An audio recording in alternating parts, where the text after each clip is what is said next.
सभी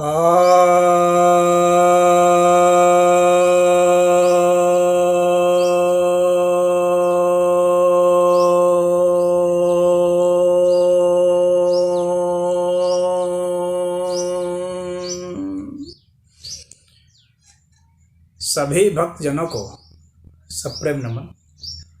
भक्तों, आज मैं आपके समक्ष प्रश्नोपनिषद के पहले प्रश्न के 9वें मंत्र पर प्रवचन करने जा रहा हूँ।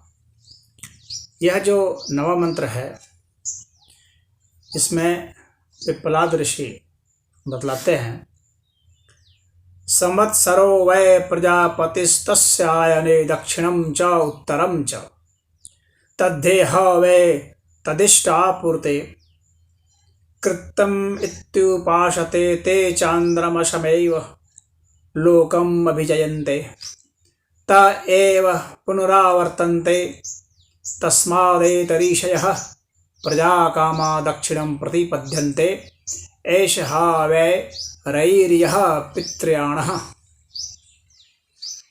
अर्थात यह जो संवत्सर है वही प्रजापति है। उसी के 2 अयन हैं, यानी 2 मार्ग हैं। कौन? दक्षिणायन और उत्तरायण, जिसको दक्षिणायन और उत्तरायण कहते हैं।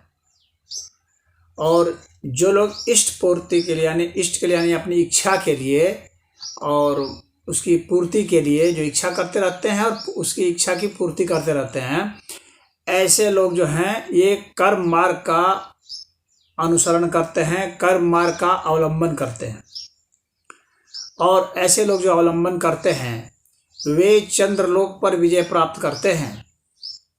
और ये जो चंद्रलोक है, इसमें जाने पर ही क्या होता है कि पुनः जो है जन्म और मरण होते हैं, यानी पुनः जो है उसी सांसारिक कर्म बंधन में जन्म मरण के चक्र में फंस जाते हैं। और ऐसे लोग जो कि संतान के लिए इच्छुक हैं, जो स्वर्ग की कामना करते हैं, भोग की कामना करते हैं, तो ऐसे लोग जो हैं, ऐसे ऋषि लोग जो हैं वो दक्षिण मार्ग का अनुसरण करते हैं। यह दक्षिण मार्ग कहलाता है दक्षिणायन। इसे पितृयाण भी कहते हैं। तो यह पितृयाण के जरिए कहा जाता है ना कि वहाँ पर पहुँच गए, पितृलोक पर पहुँच गए, चंद्रलोक पर पहुँच गए। तो यह जो है इसे रई भी कहा जाता है। तो रई और प्राण के 2 मैथुन बतलाए गए थे।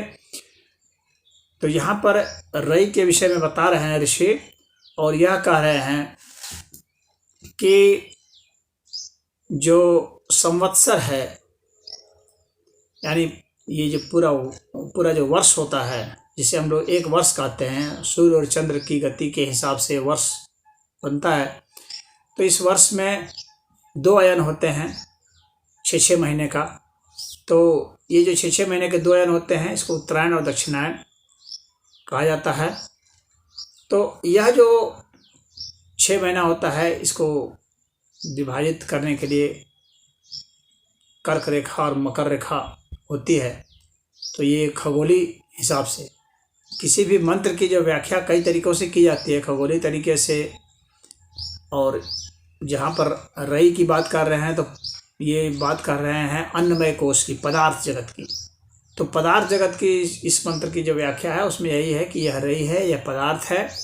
यहाँ पिंडों की व्याख्या है, खगोल की व्याख्या है।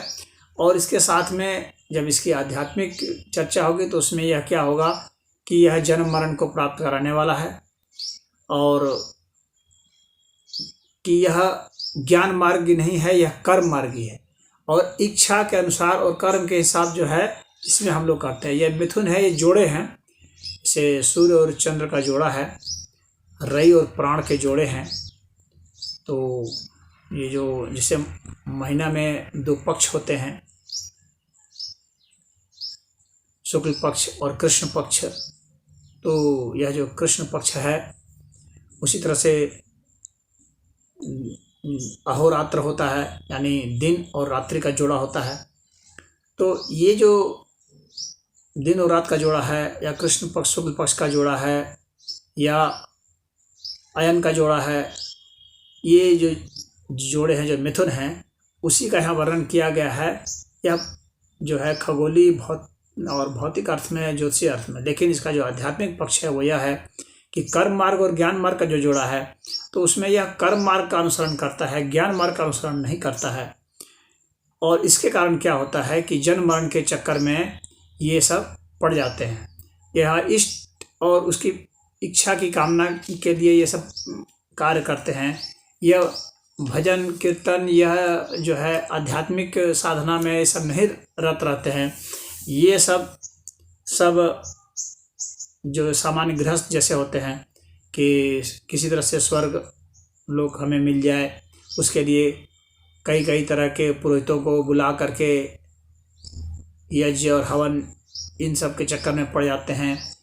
या कहीं किसी ने रामायण की कथा कह दी है, भागवत कथा कह दी है, लेकिन उनका उद्देश्य जो है आध्यात्मिक नहीं, बल्कि किसी तरह से मुझे स्वर्ग मिल जाए, मुझे संतान मिल जाए, मुझे कोई पद मिल जाए, हमारे मुकदमे में जीत हो जाए, हमारा रोग सही हो जाए, हम स्वस्थ हो जाए। यानी इसी संसार में जो कुछ भी हम पाते हैं उन्हीं की कामना ये करते हैं। तो यह जो है रई कहलाता है।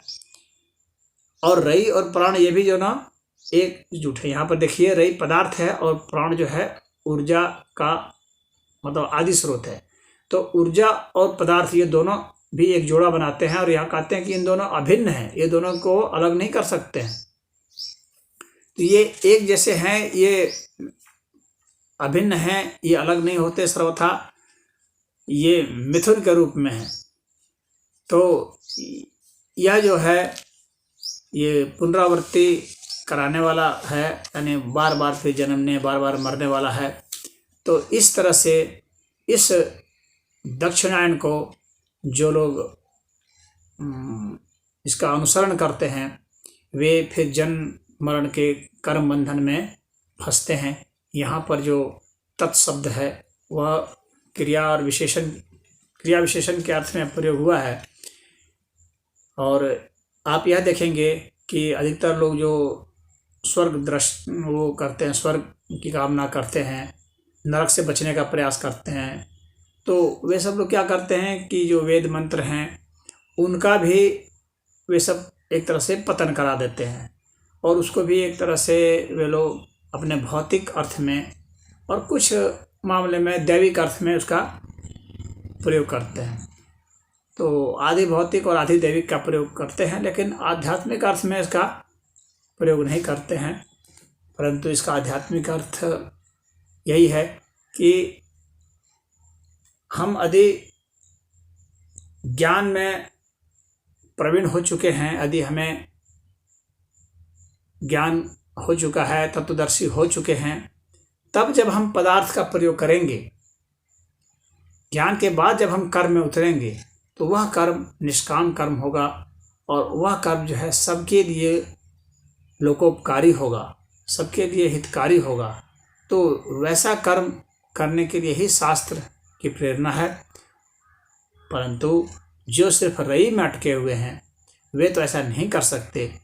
जो रई और प्राण दोनों को समझ चुके हैं और उसके बाद फिर आगे की अवस्था भी जो जा चुके हैं, वे ही लोग अपने प्राण शक्ति को पदार्थ में ऐसा लगाएंगे जिससे सबका कल्याण हो। अन्यथा वो अपनी इच्छा से, जो उनकी इच्छा जागृत होती है भोग के लिए, संसाधनों को अपने कब्जे में करने के लिए, तो उससे जो है अपना भी और समाज का भी, परिवार का भी, सबका ही एक तरह से वे अहित कर देते हैं। हालांकि उनकी चेष्टा अहित की नहीं होती है, परंतु वैसा वे कर बैठते हैं अज्ञानता की वजह से, अविद्या की वजह से। यही इस मंत्र का तात्पर्य है। ओम।